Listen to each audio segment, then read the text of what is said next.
دنیا کے بڑے لوگوں سے بات کرنی ہے تو اپوائنٹمنٹ چاہیے، سیکرٹری بیچ میں ہوگا، اگر زبان میری اس کی الگ ہے تو مجھے بیچ میں ٹرانسلیٹر بھی چاہیے، مگر جس نے ساری کائنات بنائی ہے اس سے بات کرنے کے لیے کوئی اپوائنٹمنٹ نہیں چاہیے، کوئی ٹرانسلیٹر نہیں چاہیے، کوئی سیکرٹری بیچ میں نہیں ہے، بلکہ کوئی ٹائم لمٹ بھی نہیں ہے۔ کیوں؟ مولا علی سے پوچھو دعا کیا ہے، کہتے ہیں جب میرا جی چاہتا ہے اللہ مجھ سے بات کرے میں قرآن پڑھنے لگ جاتا ہوں، جب جی چاہتا ہے میں اللہ سے بات کروں میں دعا کرنے لگ جاتا ہوں۔ واٹ از قرآن؟ کلام اللہ ہے نا، اللہ کا کلام ہے۔ آپ جب قرآن پڑھتے ہیں فیل کریں اللہ بات کر رہا ہے آپ سے، اور جب آپ کو اللہ سے بات کرنی ہے، no secretary, no appointment, no time limit, talk what you want to talk, جتنی بات کرنی ہے بات کرو نا اللہ سے۔ یہی تو مسئلہ ہے کہ پھر بھی نہیں کرتے، دنیا بھر کو بتاتے ہیں میرا یہ مسئلہ ہے، میں اس پرابلم میں ہوں، میں اس مشکل میں ہوں۔ اللہ کو بتایا؟ اور کس طرح بتایا؟ امام صاحب دعا کرتے ہیں، ہم کھڑے ہو کے نکل جاتے ہیں، دعا کرتے وقت کبھی منہ ادھر ہے کبھی ادھر ہے، دھیان ادھر ہے، کسی منسٹر کسی بڑی شخصیت کے پاس اپنی فائل لے کر جائیں کتنا فوکس ہوتا ہے، اور اللہ سے مانگتے ہوئے کوئی فوکس نہیں۔ اللہ غافل دل کی دعا نہیں سنتا، ہاں دل سے مانگو پھر دیکھو کیسے عطا فرما۔ اچھا کمال دیکھیں، ہم دنیا والوں کے پاس جاتے ہیں، دنیا والوں کا تو اصول یہ ہے کہ اگر ہم کسی سے ایک دو بار مانگ لینا، اپنا قریبی پکا دوست بھی ہونا، پہلی بار تو شاید مدد کر دے، دوسری بار ہم جائیں نا یار وہ دوبارہ مدد کر دو، کیا پہلی والی کا کیا ہوا، وہ پہلے پیسے کہاں گئے، یعنی پہلے تو سوال کرے گا ہم سے، تیسری بار مانگنے جائیں تو دل میں کہے گا لگتا ہے اس کی عادت ہو گئی ہے، چوتھی بار تو نمبر بھی میرا بلاک ہو جائے گا۔ یہ ہے دنیا کہ جس سے مانگو تو مانگنے والا برا لگتا ہے، اور اللہ کی شان دیکھو، فرماتا ہے ادعونی استجب لکم، مجھ سے مانگو میں تمہیں عطا کروں گا۔ جو جتنا مانگتا ہے اللہ اتنا پسند فرماتا ہے، بلکہ جو نہیں مانگتا اللہ اسے ناراض ہو جاتا ہے۔ لوگ یعنی آپ چینج دیکھیں نا، دنیا والے میرے اور آپ کے مانگنے سے ناراض، اللہ مانگنے پر راضی، پھر بھی دنیا والوں سے مانگے اللہ سے نہ مانگے۔ سوچے کتنی بڑی محرومی ہے۔ اور آپ اگر سرکار دو عالم صلی اللہ علیہ وسلم کی سیرت کو دیکھیں نا، حالانکہ نبی پاک علیہ السلام سے زیادہ کنیکٹڈ کون ہوگا اللہ پاک سے، مگر قدم قدم پر دعائیں مانگی، قدم قدم پر اللہ سے مانگا۔ اب میں آپ کو سمجھاؤں گا تو آپ کو یاد آ جائے گا کتنا مانگا اللہ سے، کتنی دعائیں۔ اب آپ غور کریں، پیارے آقا کی سیرت پڑھیں تو کھانا کھانے سے پہلے کی دعا یاد ہوں گی آپ میں سے کئیوں، کھانا کھانے کے بعد کی دعا، گھر میں داخل ہونے کی دعا، گھر سے باہر نکلنے کی دعا، آئینہ دیکھنے کی دعا، سرما لگانے کی دعا، پانی پینے کی دعا، سونے کی دعا، جاگنے کے بعد دعا۔ It means each and every step نبی پاک ہر قدم پر اللہ سے بات کر رہے ہیں، ہر قدم پر اللہ سے مانگ رہے ہیں۔ سچ بتائیں صبح سے رات ہو گئی ہے، میں نے آج کتنی بار اللہ سے بات کی ہے، کتنی بار مانگا ہے، پریشان ہوں میں، مسائل ہیں، مگر شیطان مجھے رب سے بات نہیں کرنے دے رہا۔ What is the hurdle between me and my اللہ؟ سوچو نا، کوئی تو وجہ ہے، حالانکہ یہ ہمیں بچپن سے پتا ہے کہ پیارے آقا قدم قدم پر دعائیں مانگ رہے تھے، حالانکہ وہ اللہ کے حبیب ہیں، ان پر تو ہر وقت رحمت برس رہی ہے، میں تو پہلے ہی گناہگار، پہلے ہی خطا کار، پہلے ہی انبار ہے گناہوں کا، مجھے تو معافی بھی اللہ سے مانگنی ہے، راضی بھی رب کو کرنا ہے، پھر اللہ سے اپنی تمنائیں بھی قرض کرنی ہے، مگر دعا نہیں کرتے۔ یہ آج ایک درود پاک کی فضیلت کیا سمجھا گئی کہ یقین قلب کے ساتھ، اس کو کہتے ہیں فل کنیکٹیوٹی کے ساتھ، آپ کے تمام جذبات کے ساتھ جب آپ اللہ سے بات کریں گے نا، وہ بڑا کریم ہے، وہ بڑا رحیم ہے۔ اللہ مجھے بھی اور آپ کو بھی خوب دل سے دعا مانگنے کی توفیق عطا فرمائے، دعا سے محبت کر لیں، یقین کریں۔ ہاں دعا کو پہلے تو عبادت سمجھیں، ہم سمجھتے ہیں نماز پوری ہو گئی اب چلو بھائی اجتماع ختم ہو گیا اب دعا میں بعد میں شرکت، نہیں، دعا خود بہت بڑی عبادت ہے، بہت بڑے ثواب کا کام ہے، اور میرا مسئلہ بھی حل دعا سے ہوگا انشاءاللہ۔ پھر اب تو بڑا مہینہ آنے والا، کچھ دنوں کے بعد تو سبحان اللہ وہ مہینہ ہے، سارا سال میں اللہ سے کہتا ہوں اللہ سن لے، اللہ پکار رہا ہوں مان لے، اے اللہ عطا فرما دے، سارا سال میں کہتا ہوں۔ اور حدیثوں میں یہ مضمون ہے کہ رمضان کی راتوں میں آسمان سے صدا لگائی جاتی ہے کوئی مانگنے والا، ہے کوئی مانگنے والا کہ اس کی مراد پوری کی جائے، ہے کوئی توبہ کرنے والا اس کی توبہ قبول کی جائے، ہے کوئی مغفرت کا سوالی اس کی مغفرت کی جائے، ہے کوئی رزق کا سوالی اسے رزق عطا کیا جائے۔ سوچئے تو صحیح، ادھر سے آفر ہے، مگر رمضان کی راتیں بھی ضائع کرتے ہیں لوگ، کوئی کرکٹ کھیلتا ہے، کوئی تاش کھیلتا ہے، کوئی دوستوں میں گھوم پھر رہا ہے، تراویح ضائع ہو رہی ہے۔ اللہ اکبر، ایک عجیب فینومینا بن گیا، مطلب افسوس ہوتا ہے رمضان میں نوجوانوں کو یا آج کل لوگوں کو بات کرتے سنتے ہیں نا، تو آپس میں ڈسکشن کیا ہو رہی ہے؟ ہاں بھائی آج تراویح، آج افطار کہاں کرنا ہے؟ ہاں بھائی سحری کا کیا پلان ہے؟ ارے بھائی کوئی اور پلان کی بھی بات کر لو، کھانے پینے کی بات کرنی، کوئی یہ تو کہے تراویح کہاں پڑھنی ہے، درس قرآن کہاں ہے، دعا کہاں جا کر کرنی ہے، تہجد کہاں پڑھنی ہے۔ رمضان تو عبادت کروانے آ رہا ہے ہمیں، مگر رمضان میں بھی شیطان نے ایسا دماغ بنا دیا کہ بس کھانا پینا، افطار پارٹی، سحری، ڈنر ہے، رات گزارنی کہیں نہیں۔ رمضان میں ایٹ اینی کاسٹ میں نے اور آپ نے اللہ کو راضی کرنا ہے۔ ایک ایسی دعا ہے، دعا کی بات چل رہی ہے نا، ایک ایسی دعا بھی ہے جو ڈرانے والی ہے۔ ہاں وہ ڈرانے والی دعا کیا ہے کہ وہ دعا کی ہے جبریل امین نے۔ Who was Jibril Amin? Who is جبریل امین؟ فرشتوں کے سردار، لیڈر آف اینجلز۔ اور دعا کیا کر رہے ہیں؟ اے اللہ جو رمضان کو پائے اپنی مغفرت نہ کروا سکے وہ ہلاک ہو جائے۔ ایک تو جبریل امین کی دعا، اور اس پر مہر آمین کی مہر کس نے لگائی؟ سرکار دو عالم علیہ الصلوۃ والسلام، اللہ کے حبیب آمین کہہ رہے ہیں۔ کوئی شک ہے اس دعا کی قبولیت میں؟ جبریل دعا کریں اور نبی پاک آمین کے، یہ دعا تو قبول ہے۔ اب میں نے اور آپ نے غور کرنا ہے کہ رمضان کیسے گزارنا ہے۔ رمضان میں بخشے نہیں گئے نا تو مارے جائیں گے۔ اب تو سوچ لیں کہ رمضان کیا ضائع کرنا ہے۔ رمضان میں لوگ عجیب ماحول، اللہ والے ہیں جو ماشاءاللہ رمضان کو خوب عبادت میں گزارتے ہیں۔ اللہ سے دعا کریں کہ اللہ ہمیں صحت و عافیت کے ساتھ رمضان نصیب بھی فرمائے، پورے روزے رکھنا نصیب فرمائے، ساری تراویح پڑھنا نصیب فرمائے، اور پھر رمضان میں اپنی مغفرت کروانے کی بھرپور کوشش کرنے کی توفیق عطا فرمائے۔ اور رمضان کی بات ہو رہی ہے، رمضان ماہ نزول قرآن بھی ہے۔ رمضان سے قرآن سے مضبوط دوستی کریں، قرآن کو پڑھنا ہے، سمجھنا ہے۔ قرآن کا ایک واقعہ آپ کو سناتا ہوں۔ حضرت داؤد علیہ نبینا علیہ الصلوۃ والسلام کے دور کا واقعہ ہے۔ قرآن میں واقعات کیوں آئے؟ What is the reason? کیوں اتنی ساری سٹوریز ہیں؟ اس لیے ہیں کہ پچھلی قوموں کے واقعات ہم پڑھیں اور دیکھیں کہ ان قوموں نے کیا مسٹیکس کی، ہم نہ کریں۔ انگریزی کا ایک مقولہ ہے نا، do not try to invent wheel again because wheel is already invented.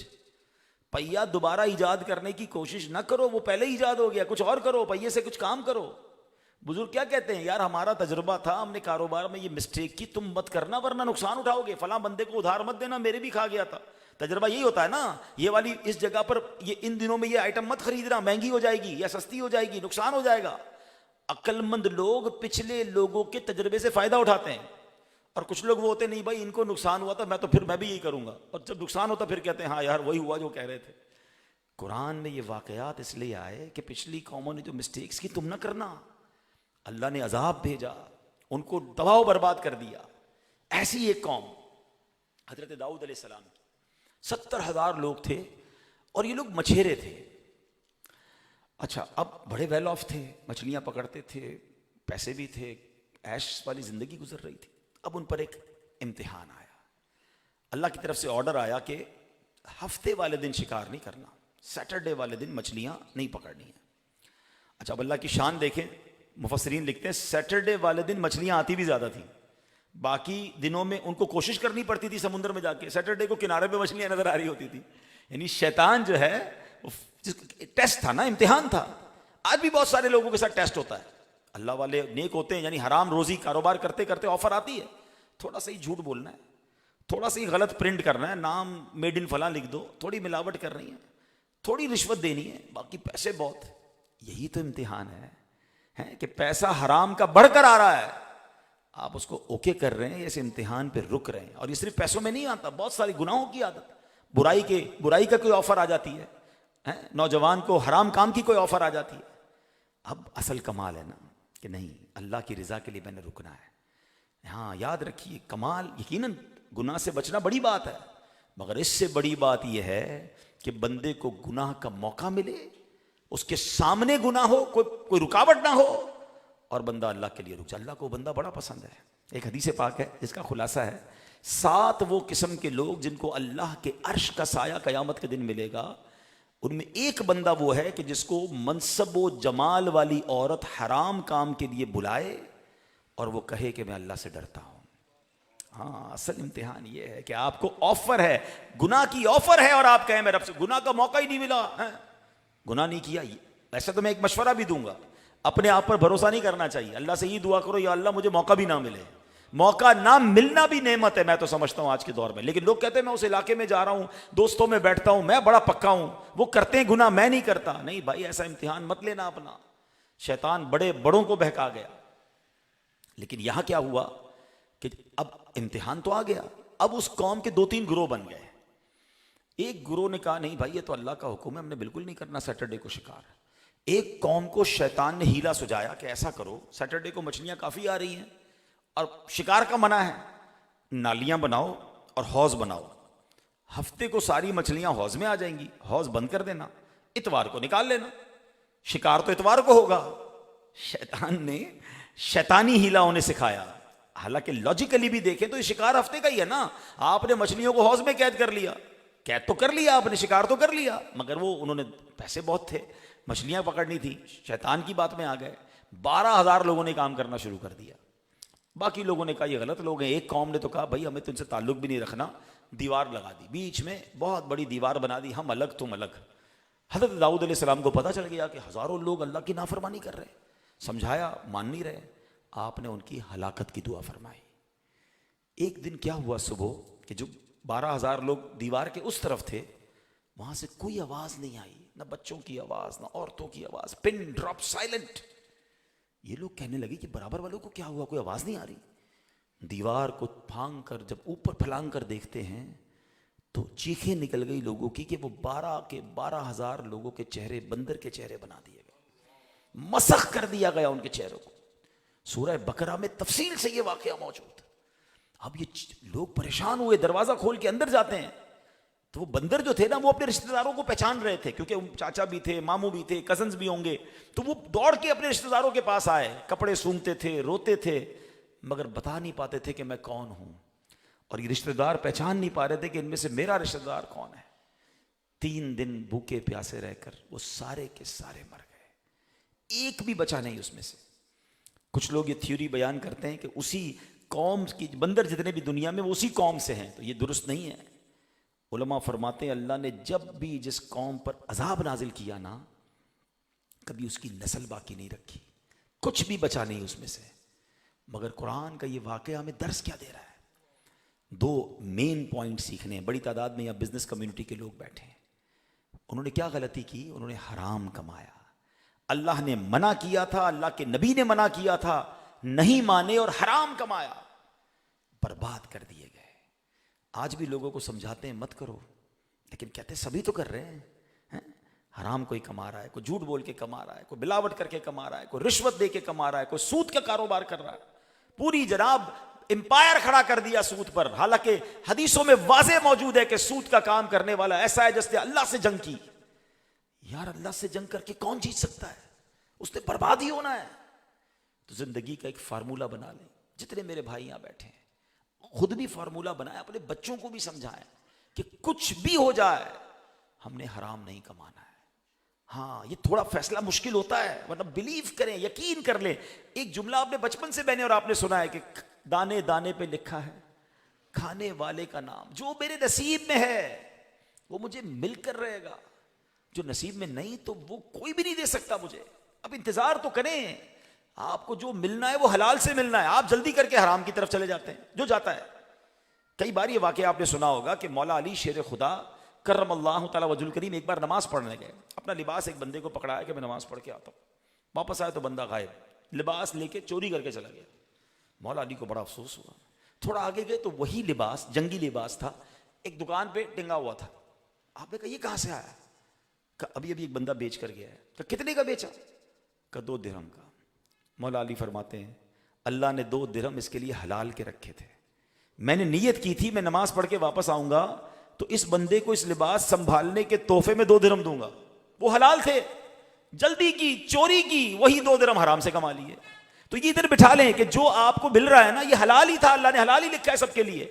ہم جلد بازی کر کے کہ نہیں یار پیچھے رہ جاؤں گا، اتنی بڑی سوسائٹی میں گھر کب بنے گا، نئی والی گاڑی کیسے لوں گا، برابر والا تو آگے بڑھ گیا، اس کی 2 فیکٹریاں لگ گئیں، میں پیچھے.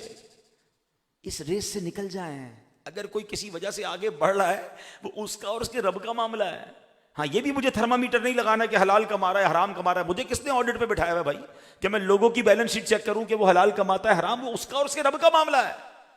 مجھے میرا جواب دینا ہے. میں نے حرام نہیں کمانا، کیونکہ حرام روزی اتنا شدید گناہ ہے.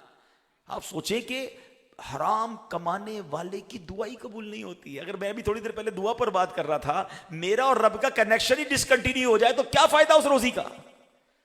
مولا علی حضرت موسیٰ علیہ نبی علیہ الصلوۃ والسلام نے ایک شخص کو دیکھا، بڑا رو رہا ہے، بڑا گر گرا رہا ہے، بال بھی بکھرے ہوئے. یا اللہ یا اللہ. حضرت موسیٰ تو اللہ سے بات کرتے تھے نا، کہ یا اللہ یہ اتنا رو رہا ہے، اس کی دعا قبول کر. ارشاد ہوا اے موسیٰ یہ اتنا روئے کہ روتے روتے مر جائے، اتنے ہاتھ اٹھائے کہ اس کے ہاتھ آسمان کو چھو جائیں. اے موسیٰ میں نے اس کی دعا قبول نہیں کرنی. کہ یا اللہ وجہ کیا ہے؟ فرمایا موسیٰ جو یہ کھاتا ہے وہ حرام ہے، جو کماتا ہے وہ حرام ہے، جو پہنا ہے وہ حرام ہے. اب بتاؤ نا، اگر میرا ربی مجھ سے ناراض ہو جائے، میری دعائی قبول نہ ہو. میں کیلکولیشن ویسے پیش کرتا رہتا ہوں، اللہ کرے کسی کے دل میں اتر جائے بات. ویسے ایک بات بتائیے، دلچسپ بات ہے، ماشاءاللہ اللہ پاک نے نوازا ہے کافی لوگوں کو. آپ نے جتنا آج تک کمایا یا کما رہے ہیں، اپنی ذات پہ کتنے پیسے خرچ کیے؟ اپنی بیوی بچوں کو چھوڑ دیں تھوڑی دیر کے لیے، وہ تو بہت ہی خرچ کرتے ہیں ہمارے. میں آپ کی بات کر رہا ہوں، اپنی میری باڈی پر. ہم تو یار اتنے کپڑے بھی نہیں خریدتے جتنے گھر والے خریدتے ہیں، ٹھیک ہے نا. میری کیلکولیشن ہے، maybe I am wrong, 5%. انسان اپنی زندگی میں اپنی ذات پر، مرد جو کمانے والا ہے، وہ مشکل سے 5% اپنی پوری کمائی کا خرچ کرتا ہے. میں وہ بھی زیادہ بول رہا ہوں، جن کے پاس بہت زیادہ وہ حساب کریں گے تو 5 بھی بہت ہو جائے گا. ٹھیک ہے، 1%. چلو کوئی شوقین بیٹھا ہوگا برانڈیڈ پہننے والا، وہ چلو 10% کر لو گے، اس سے زیادہ نہیں. باقی بچے بیوی بچے خرچ کر جاتے ہیں 25-30%، 40-50-60% تم چھوڑ کے مرتے ہیں. دنیا کا یہ نارملی فارمولا ہے. میں اب نارملائز بات کر رہا ہوں، بڑا جملہ بڑا اہم کہنے جا رہا ہوں، جو پک کر لیں گے نا زندگی بھر یاد رہ جائے گا. 100 کمائے، 5 خرچ کیے اپنے اوپر، جواب پورے 100 کا دینا ہے. اگر یہ جملہ یاد کر لو گے نا، اپنے اوپر کتنے خرچ کروں گا؟ 5. کمائے کتنے؟ 100. غلط کمائے تو پورے 100 کی مار پڑے گی. میں کیوں مار کھاؤں بھائی؟ میں کماؤں، میرے بعد سب موج کریں، اور 100 کی مار میں کھاؤں؟ یہ کون سی عقل بندی ہے؟ میں اپنے اوپر خرچ کر رہا ہوں اور باقی سارے لوگ موج. ہاں ایسا نہیں ہوگا قیامت کے دن بندہ کہ یا اللہ باقی تو میں نے خرچ ہی نہیں کیے، میرا تو 5% کی مار مجھے، باقی بچوں بیوی کو. بچے تو کھڑے ہو جائیں گے اللہ کی بارگاہ میں. اللہ ہم نے کب کہا تھا حرام کما کے آنا؟ ہمیں تو باپ لا کے دیتا تھا، ہم اڑاتے تھے، ہم مزے کرتے تھے. ہاں یہ ساری شاپنگیں، یہ ساری چیزیں، سب کا جواب اس کو دینا پڑے گا جس نے غلط کمایا ہوگا. میں کیوں مار کھاؤں بھائی؟ عقل مند وہ ہے کہ جب میں نے اپنی ذات پر 5% مشکل سے خرچ کرنا ہے، پورے 100 کی مار کھاؤں. اس کا ایک ہی حل ہے کہ 100 کا 100 حلال کماؤ. وہ تھوڑا بھی ہوگا وہ برکت والا ہوگا، وہ رحمت والا ہوگا، وہ عافیت والا ہوگا. ایزی کمنگ ایزی گوئنگ ہوتا ہے. اگر آپ کو بہت جلدی جو پیسے لوگ کما رہے ہوتے ہیں، وہ حرام سے کما رہے ہیں، جوئے سے کما رہے ہیں، جس سے بھی کما رہے ہیں.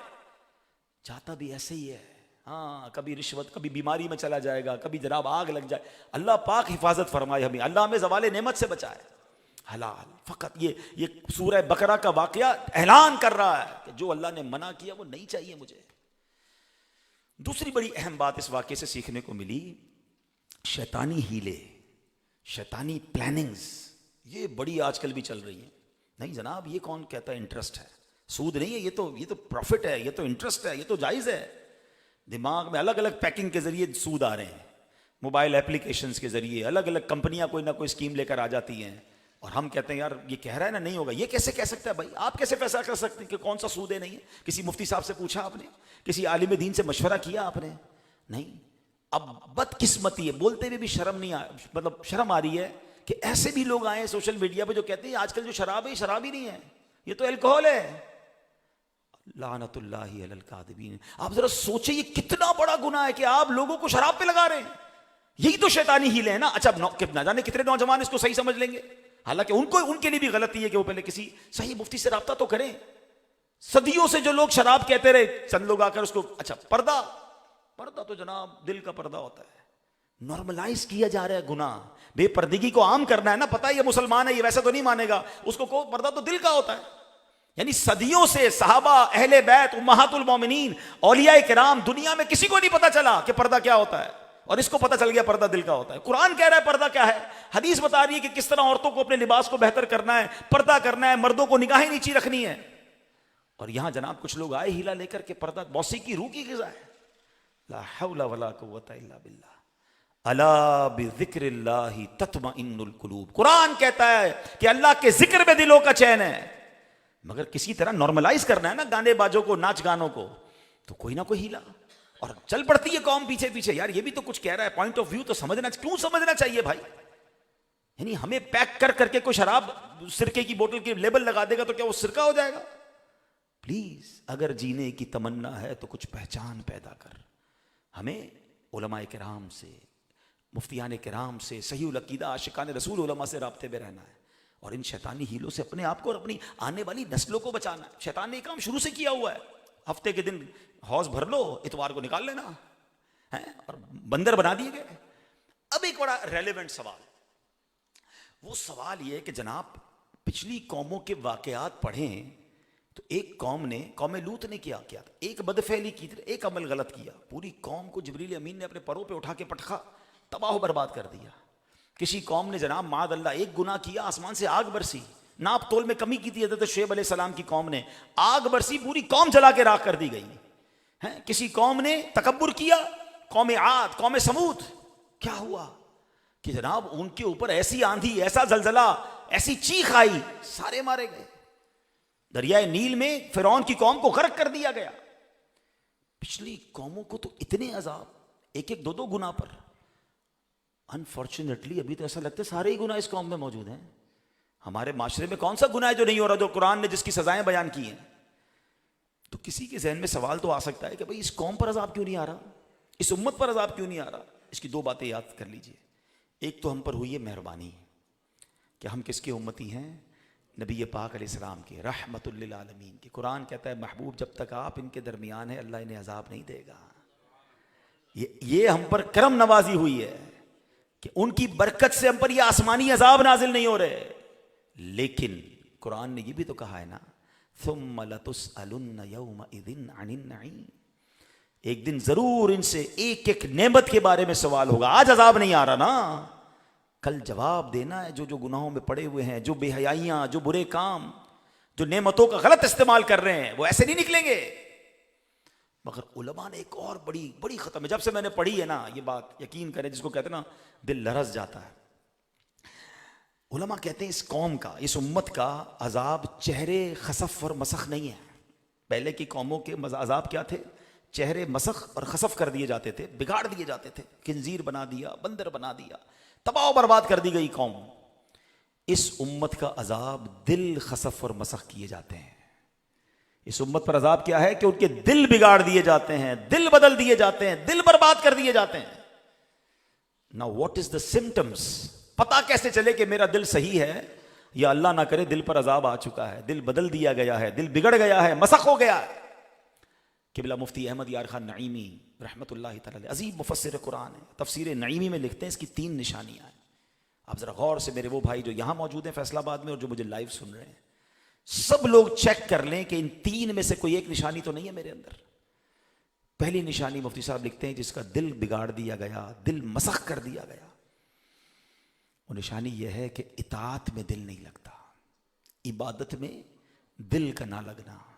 اب ذرا سب غور کر لیں، کتنی بڑی تعداد ہے ہم میں سے ایسی کہ جب بھی نیکی کی بات کریں تو بوریت فیل ہوتی ہے، تلاوت کریں تو نیند آنے لگتی ہے، نماز پڑھیں تو بھاگنے کو جی چاہتا ہے، مسجد میں جانے کو دل نہیں کرتا. برائی کے اڈے پر آج انہوں نے عرفان بھائی نے یہ درس قرآن کی اب نعت خوانی رکھی ہے، ماشاءاللہ اچھے مہمان آئے ہیں. اللہ نہ کرے اگر آج اس میوزیکل شو رکھتے تو شاید دوستوں کے فون آ رہے ہوتے کہ یار ہمیں بھی نہیں بلایا ہے. بھائی نہیں آتے لوگ اللہ رسول کی بات سننے کے، یعنی اطاعت میں دل ہی نہیں لگ رہا. خود سوچیں کہ یار اگر اللہ کے ذکر میں میرا دل نہیں لگ رہا تو پھر میرے اندر کیا پرابلم آ گئی؟ کیونکہ اللہ تو قرآن میں فرما رہا ہے الا بذکر اللہ تطمئن القلوب، کہ بے شک اللہ کے ذکر میں دلوں کا چین ہے. میرے دل میں چین کیوں نہیں ہے؟ It means there is nothing wrong in Quran. میرے دل میں پرابلم ہے. اگلی نشانی وہ فرما رہے ہیں، میں علاج بھی بتاؤں گا، آگے جا کے علاج بتاتا ہوں. دوسری نشانی مفتی صاحب کہتے ہیں کہ جس کا دل برباد کر دیا گیا، عذاب الہی اس کے دل پر آ چکا ہے، مسخ ہو جاتا ہے جب، تو گناہ کا خوف نہ ہونا. یعنی گناہ ہو جائے تو کوئی خوف نہیں، کوئی تکلیف نہیں ہے، کوئی پچھتاوا نہیں ہے.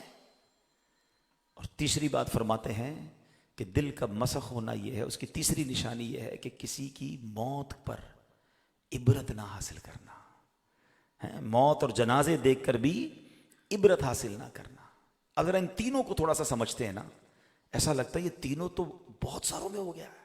اکثر لوگوں کا یہ پرابلم ہو گیا ہے، عبادت میں دل نہیں لگ رہا. اب جس کو یہ فیل، دیکھیں سب سے پہلے اپنے آپ کو سچا جواب دینا ہے. اگر آج میرے بیان میں میں اور آپ کچھ بدلنے آئے ہیں، ایک تو ٹائم بیان برائے بیان، حاضری برائے حاضری، چلو یار عرفان بھائی کو منہ دکھانا اس لیے آ گیا. اور اگر آپ چاہتے ہیں کہ نہیں یار یہ میں کیسے گوارا کروں کہ میرا دل عذاب الہی کا شکار ہو جائے، میرا دل مسخ کر دیا جائے، تو میں ان تینوں پوائنٹس پر آپ کو کچھ باتیں عرض کرنا چاہتا ہوں. پہلا، اگر کوئی ایسا ہے میرا بھائی کہ اس کو واقعی یہ فیل ہوتا ہے کہ جب بھی عبادت کی بات آتی ہے، کئی بار کھڑا ہوا کہ آج 12 رکعت نفل پڑھوں گا، 2 کے بعد چھوڑ دیتا ہوں. جب قرآن پڑھنے لگتا ہوں پورا پارا پڑھوں گا، 1 رکوع کے بعد بند کر دیتا ہوں، اب بعد میں پڑھوں گا. کئی بار نیکی کا ارادہ کیا مگر دل ہی نہیں لگتا. تو اپنے آپ کو سچا پہلے جواب دے دے کہ یس دس از مائی پرابلم. جب تک آپ ڈائگنوس نہیں کرو گے تو علاج کیسے ہوگا؟ اگر یہ ہے نا تو میں آپ کو اس کو سولوشن بتا دیتا ہوں، اس کا انشاءاللہ حل بتاتا ہوں. اس کا حل یہ ہے، آپ میں سے کئی لوگوں کو بخار ہوا ہوگا، ٹھیک ہے؟ جب بھی بخار ہوتا ہے ہمارا منہ کڑوا ہو جاتا ہے، ہمیں کھانا بھی اچھا نہیں لگتا، اپنی پسندیدہ ڈش بھی اچھی نہیں لگتی، یہاں تک کہ طبیعت خراب ہو تو بچے بھی اچھے نہیں لگتے. بندہ کہتا ہے ان کو دور رکھو، ابھی مجھے بات نہیں کرنی، میں ریلیکس کرنا چاہتا ہوں. کیوں کہ طبیعت خراب ہے. مگر سچ بتائیں، جب اس بیماری میں ہم ہوتے ہیں تو کیا کھانا پینا چھوڑ دیتے ہیں؟ ہم کہتے ہیں یار کھانا جاری رکھو، بلے اچھا نہیں لگ رہا، تھوڑے دنوں میں بیماری ختم ہوگی تو لذت واپس آ جائے گی، فیملی اچھی لگنے لگے گی، لائف انجوائے کریں گے. ابھی 5 7 8 دن رہے گا یہ پرابلم. بالکل ایسا ہی ہے. اگر کسی کے دل پر یہ زنگ لگ گیا ہے نا اور اس کو عبادت میں مزہ نہیں آ رہا، عبادت چھوڑ کے مت جانا، مسجد چھوڑ کے مت جانا، نیکی کی محفل چھوڑ کے مت جانا. آپ مشکل سے بیٹھیں کیونکہ ابھی اندر زنگ ہے. ایک وقت آئے گا کہ جب آپ یہ کنٹینیو کریں گے تو وہ زنگ دور ہوگا، ہر سجدہ لذت دینا شروع کر دے گا، ہر دعا میں آنسو بہیں گے، ہر محفل میں لطف آئے گا، ذکر الہی آپ کی روح کی غذا بن جائے گی. مگر کب؟ جب یہ بیماری ہٹے گی. دعا کریں اے اللہ دل صاف کر دے. اور تکلفاً مشکل، جیسے دوائی کیسے ہوتی ہے، دوائی شوق سے تھوڑی کو پی رہا ہوتا ہے، تکلیف سے پیتا ہے. انجیکشن تکلیف سے لگاتا ہے، لیکن کیوں لگاتا ہے؟ پتہ ہے یہ تکلیف تھوڑے دنوں کی ہے، یہ علاج ہو گیا تو پھر یہ تکلیف ختم، لائف اچھی ہو جائے گی. بالکل ایسے ہی ابھی آپ کو اللہ رسول کا ذکر، اگر کسی کو انجیکشن جیسا درد دے رہا ہے نا اور کسی کو کڑوی دوائی لگ رہی ہے تو چھوڑ کے مت جانا، اس کو کنٹینیو کرنا ہے. کیونکہ میں یہ گندا دل لے کر مرنا نہیں چاہتا کہ جو دل ہی مسخ کر دیا گیا ہو، جس کے دل پر جناب کس اطاعت والی بات ہی اثر نہ کرتی ہو. ایسا کیسا دل ہے میرا؟ دوسری بات فرمایا گناہ کا خوف نہ ہونا. یہ اتنا عام ہو گیا ہے. یعنی ایک تو دیکھیں، ہم سے پہلے سنتے تھے لوگ بڑے افسردہ ہو جاتے تھے، یار آج نماز قضا ہو گئی، آج یار یہ غلطی ہو گئی، افسوس ہو گیا. یعنی گناہ ہے تو افسوس ہے نا، خوف ہے. مگر آج اگر میں یہ کہوں تو غلط نہیں ہوگا، کروڑوں گھر ایسے ہیں کہ صبح ہوتی ہے اس گھر میں الارم بجتا ہے، کئی الارم بجتے ہیں، کسی کے اسکول کے لیے بجتا ہے، کسی کے آفس کے لیے بجتا ہے، مگر اس پورے گھر میں کسی کا بھی فجر کا الارم نہیں بجتا. پورا گھر ایسا ہے جس میں ایک بندہ بھی فجر نہیں پڑتا ہے. یہ کیسا مسلمان کا گھر ہے کہ صبح ہوتے ہی اللہ کو ناراض کر بیٹھے. The start of the day, کہتے نا دن کا اچھا آغاز کرو. یہ کیسا دن کا آغاز ہے کہ پورے گھر کی نماز قضا ہو گئی، اچھا ہو گئی، بڑا کبیرہ گناہ ہو گیا. ہاں میں آپ کو بتاؤں نماز قضا کرنا کتنا بڑا گناہ ہے. آپ کو کوئی کہے یہ شرابی ہے، اوہ شراب پیتا ہے، کوئی کہے جواری ہے، او اللہ جوا کھیلتا ہے، یہ ڈکیت ہے، اوہ ڈکیتی کرتا ہے. ان سب سے بڑا گناہ نماز قضا کرنا ہے. اچھا ہمارا پتہ ہے کیا فارمولا کیا؟ ہمیں جو گناہ اچھا نہیں لگتا نا، ہمیں اس کو بڑا گناہ بنا دیا ہے. ہمیں کوئی کہے نا یار شرابی بچے سے شادی کرنی ہے، نہیں شرابی سے کون شادی کرے گا، جواری سے، نہیں نماز نہیں پڑھتا، کوئی بات نہیں. نماز تو سب سے بڑا فرض ہے، اور مرنے کے بعد سب سے پہلا سوال ہی نماز پر ہونا ہے. اتنا نارملائز کر دیا کہ یعنی جس گھر میں کسی نے فجر نہیں پڑھی نا، وہ سارے بریک فاسٹ پہ ملے، ناشتے پہ ملے، کسی کے ماتھے پر شکن نہیں ہے، کوئی افسوس نہیں کہ آج سب کی نماز گئی. افسوس کیوں ہوگا؟ ظہر بھی نہیں پڑھنی ہے، ظہر کا پلان بھی یہی ہے کہ جانی ہے وہ. Who cares؟ اتنا گناہ کو آسان کر دیا گیا، اتنا گناہ کی بے خوفی ہو گئی. یاد رکھیے احساس گناہ یہ نعمت ہے. جو بندہ گناہگار بھی ہے نا، اور اگر اس کو یاد ہے کہ میں گناہگار ہوں، میں خطا کار ہوں، میں مسٹیک کر رہا ہوں، یا اللہ معاف کر دے، وہ انشاءاللہ اس کی توبہ ہو جائے گی، کیونکہ اس کا احساس گناہ اسے لے آئے گا اللہ کے پاس. مگر جس کو احساس گناہ ہی نہیں ہے، جو سوچتا ہے میں نے کیا ہی کچھ نہیں، نماز ہی تو نہیں پڑھی، معاذ اللہ. اب ایسے کتنے گناہ ہیں. اب شادی کو دیکھ لیجیے، آج بھی میں ایک شادی کی محفل میں، ہماری کتنی شادیاں ہوتی ہیں، یعنی آپ غور کریں، مجھے بتائیں یہ شادی کی نعمت عطا کرنے والا کون ہے؟ بلکہ ہر نعمت اللہ عطا کرنے والا ہے نا. اتنی بڑی خوشی اللہ نے مجھے دی، ہمارے گھر میں خوشی دی. اور سچ بتائیں آج شادیوں میں اللہ کو ناراض کرنے میں کون سی کسر چھوڑی جاتی؟ ارے ہر وہ گناہ ہو رہا ہے. اور حیرانگی یہ کہ بعض اوقات تو نیک نمازی کے گھر میں شادی ہوتی ہے اور اس کو کہو حضرت یہ کیا کر رہے ہیں، کہتے کیا کریں، بچوں کو خوشی کے لیے کرنا پڑتا ہے، خاندان کا رکھنا پڑتا ہے، خاندان کے طریقے. کیسے آپ بندوں کو راضی کرنے کے لیے خالق کو ناراض کریں گے؟ یعنی پہلے تو ہم سنتے تھے بھائی شادی میں 2-3 فنکشن ہو گئے، چلو بھائی شادی مہندی ہو گئی، شادی ہو گئی، ولیمہ ہو گیا، ہم سمجھاتے مہندی مت کرو بھائی، نعت خوانی کر لو. مگر اب تو 1 مہینہ شادی چل رہی ہے، فارم ہاؤس نائٹ، تو گیمنگ نائٹ، تو ہولی نائٹ، تو کلر. اللہ اکبر، کیا ہو گیا ہے؟ آپ کے پاس پیسے ہیں تو اس کا مطلب یہ کہ آپ سارے پیسے حرام میں ڈالیں گے؟ اس کا بہترین استعمال میں آپ کو بتاتا ہوں. ہمارے بہت اچھے دوست تھے، اللہ نے ان کو بہت نوازا، بلکہ میرے رشتہ دار ہیں، بہت بڑی پارٹی ہے وہ بھی. ان کے بچوں کی شادی ہوئی، میں گیا، انہوں نے ایک ہی پروگرام کیا، کھانا وانا کھلایا. تو میں نے کہا ماشاءاللہ آپ نے ایک ہی پروگرام کیا، بڑا اچھا جواب دیا. کہا عبدالحبیب بھائی میں کروڑوں روپے خرچ کر سکتا ہوں اپنے بچوں کی شادی پر، مگر میرا ایک فارمولہ ہے، جب بھی اپنے بچوں کی شادی کرتا ہوں ایک ہی فنکشن کرتا ہوں، کھانا وانا کھلا دیتا ہوں. کوئی فنکشن سے مراد کھانا کھلا دیا، اور جتنے پیسے بچتے ہیں نا اس سے میں غریب بچوں کی شادیاں کروا دیتا ہوں. وہ جتنے بچے بچیاں ہیں میرے اس بچے کے لیے دعا کرتے ہیں، اللہ ان کی لائف اچھی کر دیتا ہے. دس از دا وے. خرچ کریں نا اچھے کاموں میں. کتنے غریب ہیں جو بیچارے، ہماری بہنیں جو رشتوں کے انتظار میں بیٹھی، ان کے پاس پیسے ہی نہیں ہیں. ہم کرو 1-1 کروڑ روپے گلوکار کو دے دیں گے، 1-1 1.5 کروڑ روپے کے فنکشن ایک رات کے لیے ہو رہے ہیں، اور پتہ نہیں کیا کیا لٹا رہے ہیں. کیا جواب دیں؟ اچھا پھر خوف بھی نہیں ہے. ابھی دیکھیے ہم نے کیا سنا کہ دل مسخ ہونے کی وجہ یہ بتائی کہ دل گناہ کرنے کے بعد خوف بھی نہ ہو. ارے خوف تو چھوڑے، لوگ تو انجوائے کر رہے ہیں، بلکہ شیئر کر رہے ہیں. ہم جب چھوٹے تھے نا، یہ بزرگ میری بات یاد کر لیں گے، ہم جب چھوٹے تھے نا تو ایک آواز آتی تھی کبھی کبھی نا کہ یار فلاں شادی میں لوگوں نے ناچنے والیاں بلائی ہیں. ہم کہتے تھے باپ رے باپ، اتنے برے لوگ، کہ یہ غلط کام کیا انہوں نے. یعنی اس زمانے میں یہ سن کر لرزہ طاری ہو جاتا تھا. اور اب سنا ہے کہ جناب خاندان کی لڑکیاں، خاندان کے لڑکے مل کر پہلے تو کئی دنوں تک ڈانس کی پریکٹس کرتے ہیں، اور پھر شادی میں ناچا جاتا ہے. اس میں سارا بھائی بھی بیٹھا ہے، والد بھی بیٹھا ہے، گھر والے بھی بیٹھے ہیں. یعنی آپ بے حیائی کا کام دیکھیں. اچھا پھر یہ تو حرام ہو گیا بھائی، ابھی بھی آپ نے گناہ کیا، آپ نے کیا، آپ کے خاندان کو پتا ہے نا. نہیں ابھی بھی اور بڑھانا ہے. اب اس کی ویڈیو بنائی اور اس کو ڈالا سوشل میڈیا پہ کہ دیکھو ہماری ماں بہنیں، ہمارے گھر والے مل کے کیسا ناچتے ہیں، دنیا دیکھے ہمیں. یعنی پہلے خود گناہ کیا وہ گناہ، اب دنیا کو دکھا رہے ہیں گناہ. اور اس پہ چیک کرتے ہیں کہ کس کا ڈانس وائرل ہوا، کس کی جناب ہمارے گھر کی جو خواتین ہیں اس کو کس نے زیادہ دیکھا. ولا حول ولا قوت الا باللہ.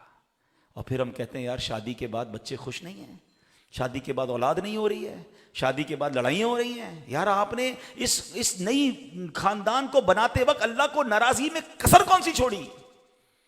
اور یہ صرف شادی نہیں، آپ تو شیطان کا اگر وار سمجھ لیں نا. یہ نوجوان پلیز میری ایک بات سمجھیے گا. آپ کو ہو سکتا ہے کچھ لوگوں کو یہ بات سخت لگ رہی ہوگی، میں آپ کا بھائی ہوں، میں آپ کو اور ہم سب کو آخرت کی آگ سے، جہنم کی آگ سے بچانا چاہتا ہوں. ہم یہ فنکشن کس لیے کرتے ہیں؟ چند دوست راضی ہو جائیں، چند فیملی کے دوست راضی ہو جائیں، بس چند لوگوں کو راضی کرنے کے لیے. خالق کو کیوں ناراض کر رہے ہو یار؟ ساری زندگی تو آپ نے اپنی فیملی کے ساتھ گزارنی ہے. اللہ ناراض ہو گیا تو ساری زندگی کے دکھ ہاتھ نہ پڑ جائیں. کتنے ایسے جن کے گھر میں معذور بچے پیدا ہوتے ہیں، ساری زندگی ماں باپ روتے ہیں. اللہ سے عافیت مانگو، یا اللہ راضی رہیو، میری اگلی زندگی خوشحالی والی کر دینا. تو میں یہ آپ سے ایک سوال کرنا چاہتا ہوں کہ یہ کیسی خوشی. بلکہ میں ایک بات یہ کر رہا تھا، شیطان کا وار دیکھیں. Not only in the wedding ceremony, whenever we try to celebrate something. زندگی میں جب بھی ہم خوشی بناتے ہیں نا، اللہ نعمت دیتا ہے تو خوشی بناتے ہیں نا، ہر خوشی میں بندہ رب کو ناراض کر رہا ہے. اولاد کون دیتا ہے؟ اولاد کی برتھ ڈے پہ کیا ہو رہا ہے؟ کون سا میوزک کا کام، کون سا حرام کام جو نہیں ہو رہا؟ کاروبار کون دیتا ہے؟ اللہ دے رہا ہے. کاروبار کی اوپننگ سیریمنی پہ کیا ہو رہا ہوتا ہے؟ پلازا بنا رہا ہوں بھائی، شاپنگ سینٹر کی اوپننگ ہے، کیا ہو رہا ہے؟ ناچ گانے میوزک. اچھا گھر کون دیتا ہے؟ اللہ. نئے گھر کی اوپننگ، ماشاءاللہ یہ بھی تو اوپننگ ہے گھر کی، مگر نئے گھر کی اوپننگ پہ بھی غلط. یعنی ہر وہ کام جو رب دے رہا ہے، ہر نعمت پر اللہ کو ناراض ہم کر رہے ہیں، اور عقل نہیں آ رہی کہ کر کیا رہے ہیں. میں صرف ایک سوال کرنا چاہتا ہوں آپ سب سے، وہ کیسی خوشی ہے کہ میں راضی، میرے گھر والے راضی، اور خوشی دینے والا مولا ناراض. یہ بنتی ہے خوشی؟ خوشی یہ ہے کہ میں بھی راضی، میرے گھر والے بھی راضی اور خوشی دینے والا میرا مالک بھی راضی. اور اس نے وعدہ کیا ہے لَإِن شَكَرْتُمْ لَأَزِيدَنَّكُمْ, تم میرا شکر ادا کرو میں تمہیں اور عطا کروں گا. آپ اگر چاہتے میری نعمتیں ملٹیپلائی ہو, میرا کاروبار آگے بڑھے, میری شادی خوشحالی والی شادی ہو جائے, میرا خاندان خوش باش رہے, تو شکر ادا کریں, نافرمانی نہ کریں, صدقہ خیرات دیں اور غریبوں کی مدد کر دو. پھر دیکھیں ان کی دعائیں شامل ہوں گی, آپ کی خوشیاں ڈبل ملٹیپلائی ہوتی چلی جائیں گی. یہ شیطان کا وار ہے ہم پر کہ ہماری خوشیوں کو برباد کرنا چاہتا ہے. وہ ہر خوشی میں اللہ کو ناراض کروا دیتا ہے ہم سے. تو دوسرا دل خسف ہونے کی نشانی کیا ہے کہ گناہ پر خوف نہ ہونا. گناہ ہو جائے معافی مانگے, آنسو بہائیں. ہم گناہ گار ہیں, ہم سب سے گناہ ہوتے ہیں, مگر اچھے گناہ گار حدیثوں میں فرمایا کہ جو توبہ کر لیتے ہیں, جو معافی مانگ لیتے ہیں. نبی پاک علیہ السلام کی سیرت میں ملتا ہے اب روز 70 بار استغفار کرتے تھے. ایک روایت کے مطابق 100 بار استغفار. کون؟ جن کے صدقے میں نے اور آپ نے بخشوایا جانا ہے انشاءاللہ. ہمارے آقا کی شفاعت سے ہم تو جائیں گے جنت میں. وہ 100 بار استغفار کریں. اور میری زبان پر ایک بار دن میں معافی نہیں آتی, کیونکہ خیال ہی نہیں ہے نا میں گناہ گار ہوں. پہلے یہ تو لائیں اندر کے میں کتنا برا ہوں. تو وہ دل اچھا نہیں جس میں گناہ کا خوف نہ ہو, اور یہ گناہ پروموٹ نہ کرے. پلیز, میرے اپنے گناہ پہلے ہی بہت ہیں, میں کیوں لوگوں کو گناہ اپنے بتاؤں, میں کیوں اس گناہ کو لوگوں کو بھی اس گناہ پہ لگا دوں یار. اپنی تو معافی مانگ لوں پہلے. سوشل میڈیا پر اب تو نیا ایک فینومینا بن گیا ہے. لوگ کہتے ہیں بنا مشہور آدمی وہ ہے, کامیاب وہ ہے, اس کے اتنے فالوور ہیں. چھوٹے چھوٹے بچے یوٹیوبر بن گئے, چھوٹے چھوٹے گھر میں جناب اب ٹک ٹاک اور پتہ نہیں کیا کیا سافٹ ویئر آ گیا. بھائی میرے اتنے فالوور, اتنے میرے ویو. بھائی یہ دیکھو کہ آپ کے ویوز حرام چیز کے ذریعے یا حلال کے ذریعے ہیں. میں تو الحمدللہ ملتا رہتا ہوں, بعض اوقات ناراض بھی ہو جاتے ہیں مجھ سے سوشل میڈیا انفلوئنسر. میں پھر لائیو کہہ رہا ہوں آپ کو, اگر آپ کے ملینز کروڑوں ویوز ہیں, یہ دیکھ لو یہ کروڑوں ویوز حرام کے ہیں یا حلال کے ہیں. اگر تمہارے ناچ گانے, تمہاری بے حیائی, تمہارے جھوٹ پر تمہیں ویوز مل رہے ہیں, دنیا سے چلے جاؤ گے, یہ ویڈیو چلتی رہے گی, کہیں قیامت تک مارنا پڑتی رہے. کیا کرنا ہے ویوز کا یار, ہیں حلال بات. اگر واقعی سوشل میڈیا پہ بات کرنی ہے تو کوئی اچھی بات کر لیں, صدقہ جاریہ والی بات. بے شک 5 لوگ دیکھیں, ان 5 کا ثواب آپ کو ملے گا. اور دعوت اسلامی نے تو یہ متھ بھی بریک کر دی ہے کہ لوگ کہتے ہیں نیگیٹو بات کرو تو وائرل ہوتی ہے. آج دیکھیں دعوت اسلامی کے ویوز بعض اوقات ملینز میں ہمارے کلپس جاتے ہیں. کیوں جاتے ہیں؟ جب سچی بات کریں, ستھری کریں, تو آج بھی لوگ دیکھنے والے ہیں. لیکن انشاءاللہ اللہ قبول کرے, اگر قرآن و حدیث کی صحیح بات کسی نے کی ہے اور اس کے کروڑ ویوز بھی ہیں, انشاءاللہ ہر ویو پر اس کو جنت کی ایک نیکی ملے گی انشاءاللہ. وہ دنیا سے چلا بھی گیا تو لوگ دیکھتے رہیں گے, اسے ثواب ملتا رہے گا. ایسا کام کرو نا بھائی.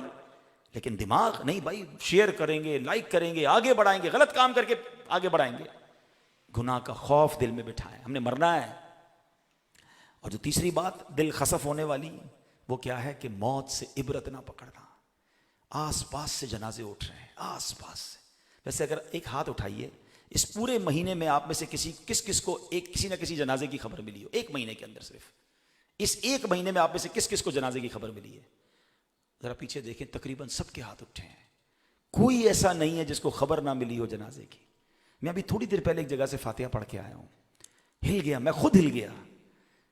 اللہ نے بہت نوازا ہے ان کو, اربوں کروڑوں اربوں پتی لوگ ہیں.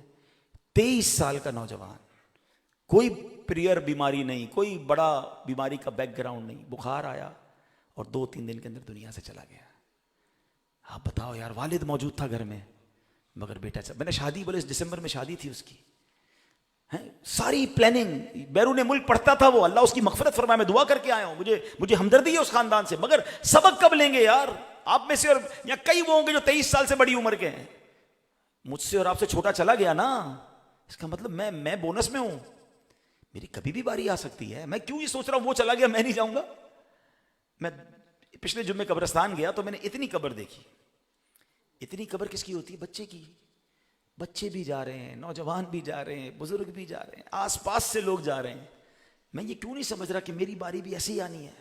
اچھا, ایک شعر بچپن سے سن رہے تھے, آگاہ اپنی موت سے کوئی بشر نہیں, سامان 100 برس کا ہے, پل کی خبر نہیں. لیکن یہ جو پل کی خبر نہیں ہے نا, یہ اب تو وٹنس ہونا شروع ہو گئی.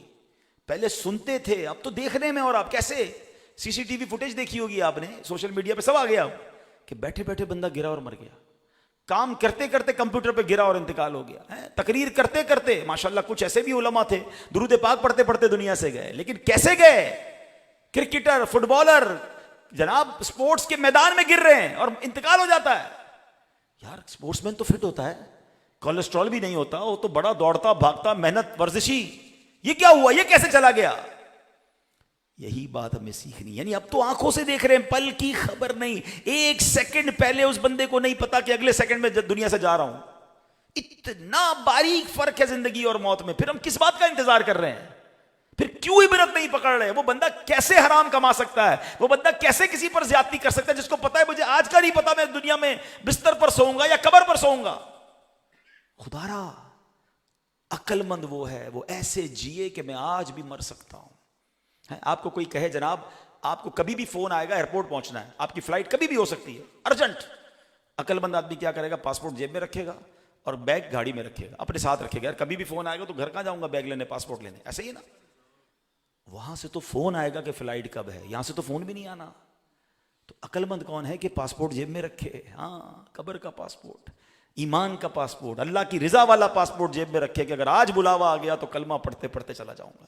انشاءاللہ قبر میں جاؤں گا تو میرے اللہ بھی راضی, میرا رب بھی راضی ہوگا, میرے حبیب علیہ السلام بھی راضی ہوں گے. ایسی زندگی گزارے نا. مگر ہے ہی نہیں احساس. 5 سال بعد کیا کرنا ہے, 10 سال بعد کیا کرنا ہے. یار ابھی یہ فیکٹری لگائیے نا تو بس 15 سال اتنے ہو جائیں گے, پھر ایک اور لگا لیں گے. گھر بناتے وقت بلڈر کو بلا کے کہتے ہیں یار ایسی بنیاد ڈالو 70-80 سال تو یہ گھر مضبوط رہے. یار قبر کی بنیاد ڈالی کہ نہیں, پتہ نہیں اس گھر میں کتنے سال رہو گے, وہاں تو جانا ہی جانا ہے. تو چند باتیں میں نے آپ کو عرض کر دی ہیں. اللہ کرے کہ کچھ لوگ بھی میرے میسج لے جائیں گے تو میرے لیے شاید یہ میری بھی مغفرت, اللہ مجھے بھی توبہ کی توفیق عطا. باتیں بڑی بڑی ہم کرتے ہیں, اللہ کرے دل سے یہ باتیں ہم سمجھیں. اور یہ باتیں جو ہے نا دل خسف والی, یہ ڈراتی ہیں کہ کہیں دل پر عذاب تو نہیں آ گیا. نہ شرمندگی ہو رہی ہے, نہ گناہ کا خوف ہے, نہ کوئی مرتے وقت عبرت ہے. یار بس ابھی جنازہ پڑھ کے آ رہا ہوں, فنکشن میں آ رہا ہوں, جنازہ پڑھ کے فنکشن کی ٹائم دے رہا ہے. یعنی اس کو احساس نہیں ہے کہ یار کوئی چلا گیا تم بھی جانے والے ہو. تو عبرت لیں, توبہ کریں. ابھی تو بڑا کمال کا مہینہ آنے والا ہے, اللہ کو راضی کرنے والا. یقین کریں رمضان مل گیا نا, ہم تو دعا پہلے یہ کریں یا اللہ خیر سے رمضان سے ملا دینا, ہماری لاٹری لگ جانی ہے انشاءاللہ. وہ تو رحمتوں کی برسات ہے نا اس کے اندر, مگر اس میں بھی اگر کوئی اللہ کو راضی نہ کر پایا تو وہ اپنے بارے میں سوچے. تو اے میرے پیارے اسلامی بھائیوں, ان باتوں کو یاد رکھیے, عمل کیجیے. ایسی آخرت کی یاد دلانے والی باتیں دعوت اسلامی کے ماحول میں سکھائی جاتی ہیں. آیا کریں اجتماع میں, ہمارے سوشل میڈیا کے اکاؤنٹس کو, مدنی چینل کو فالو کریں تاکہ ایسے بیان مزید سنیں گے تو دل پر اثر ہوتا رہے گا, ہم بھی بدل جائیں گے انشاءاللہ. اور پھر ساتھ عرض یہ ہے کہ دعوت اسلامی جو تبلیغ قرآن و سنت کی عظیم الشان آرگنائزیشن ہے, 150 سے زیادہ ملکوں میں اپنی بات پہنچا چکی ہے, اپنا پیغام پہنچا چکی ہے. ہمارے 19,000 سے زیادہ مدرسے ہیں, جامعات ہیں, جہاں تقریباً 5 لاکھ کے قریب بچے اور بچیاں بغیر فیس کے قرآن پاک پڑھ رہے ہیں, درس نظامی کر رہے ہیں. تقریباً 7.25 لاکھ کے قریب بچوں نے یا تو ناظرہ پڑھ لیا ہے, یا حفظ قرآن کر لیا ہے, یا درس نظامی کر لیا ہے. اس امت کو ہزاروں لاکھوں علماء اور حافظ دعوت اسلامی دے رہی ہے. 7,000 کے قریب مساجد دعوت اسلامی دنیا بھر میں بنا چکی ہے. اور اتنے بڑے دینی نیٹ ورک کے ساتھ, جبھی میں سوشل میڈیا کی بات کر رہا تھا, سوشل میڈیا پہ 7 کروڑ سے زیادہ فالوورز ہیں اللہ کی رحمت سے. مدنی چینل کے ذریعے 3 زبانوں میں دین متین کی خدمت ہو رہی ہے. اور پھر اتنے سارے کاموں کے بعد ویلفیئر کے کام جس پیارے انداز میں ہو رہے ہیں. 2 دن پہلے میں لاہور میں تھا, تو لاہور میں 2 کلینکس کا افتتاح ایک ہی دن میں ہوا. آج آپ کے شہر فیصل آباد میں ایک ایسے اسکول کا افتتاح میں نے کیا, دارالمدینہ کا, جہاں یتیم بچوں کی فری آف چارج انشاءاللہ تعلیم بھی ہوگی, ان کی ایکوموڈیشن بھی ہوگی, ان کو بورڈنگ بھی دی جائے گی. تو ماشاءاللہ فلاحی کام بھی دنیا بھر میں ہو رہے ہیں. تو اتنا بڑا کام جو تحریک کر رہی ہو, ہمیں اس کا ضرور ساتھ دینا چاہیے. اور اربوں روپے کے دعوت اسلامی کے اخراجات ہیں. آپ اگر تھوڑا سا بھی جس کو کہیں کہ لاجیکلی باتوں کو سمجھنے والے ہیں, تو جس کے 20,000 مدرسے ہوں, میں بچوں کی بات نہیں کر رہا, 20,000 مدرسے ہوں اور 5 لاکھ کے قریب 5.5 لاکھ کے قریب اسٹوڈنٹس ہوں, تو اس کے نیٹ ورک کے اخراجات کتنے ہوں گے. میں ابھی آج ہی بات کر رہا تھا, صرف فیصل آباد ڈویژن میں دعوت اسلامی کا جو کام ہے, ماہانہ 11 کروڑ روپے کے اخراجات ہیں, مہینے کے 11 کروڑ. تو آپ اندازہ کریں کہ پورے پاکستان کے کتنے ہوں گے. تو میری گزارش ہے کہ اپنے ڈونیشن میں, اپنی زکوٰۃ میں اپنی دعوت اسلامی کو ضرور ساتھ دیں. اللہ کریم آپ سب کو خوب برکت عطا فرمائے. آخر میں ایک بار پھر شیخ عرفان بھائی اور جناب نوید صاحب, ان دونوں کو مبارکباد بھی پیش کروں گا, اور دونوں فیملیوں کے لیے دعا ہے کہ اللہ اس شادی کو خانہ آبادی فرمائے. جن بچے بچیوں کی شادیاں ہونی ہیں, اللہ سب کو اچھے اور نیک رشتے عطا فرمائے. یہ میرے نوجوان جو ہے ایک آج نیت کر جائیں کہ میں نے انشاءاللہ اب جو ہے ایسی خوشی منانی ہے. آپ خود اسٹینڈ لے لیں کہ میں نے اپنی شادی ایسے کرنی ہے کہ میں نے اللہ کو ناراض نہیں کرنا. ہاں بس آپ یہ پلان کر لیں کہ جب بھی خوشی مناؤں گا میں رب کو ناراض نہیں کروں گا. جس دن یہ فارمولہ آپ نے سیکھ لیا آپ دیکھیں آپ کی خوشیاں ملٹی پلائی ہونا شروع ہو جائے. اسلام کھانے پینے کے تھوڑی منع کرتا ہے. آپ دعوت کریں, اچھے کپڑے پہنیں, خوشیاں منائیں, باؤنڈری میں رہ کر اسلام کی بالکل انجوائے کریں, لائف انجوائے کریں. ایسا تھوڑی ہے کہ جو گناہ نہیں کرتے ان کی لائف مزیدار نہیں ہوتی. لائف وہی مزیدار ہے جس میں رب راضی ہے, کیونکہ اللہ راضی ہوتا تو اور خوشیاں ڈال دیتا ہے اور برکتیں ہو جاتی ہیں. اللہ کرے دل پہ اتر جائے میری بات. آمین بجاہ النبی الامین صلی اللہ علیہ وسلم. صلاۃ والسلام ہوگا اور پھر دعا کریں.